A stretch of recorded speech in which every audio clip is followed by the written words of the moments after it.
बदीन के मुख्तलिफ इलाकों से अभी तक बरसाती पानी मुकम्मल तौर पर नहीं निकाला जा सका, जिसके बायस मुकामी काश्तकार सख्त परेशानी का सामना कर रहे हैं। सिंध में बरसात और सैलाब को 4 माह गुजर गए।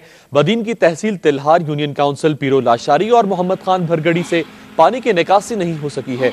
कई मकामात पर अब भी 3 फुट से ज्यादा पानी खड़ा है। इलाका मकीनों का कहना है कि पानी के बायस वो गंदम की फसल की काश्त भी नहीं कर सकते।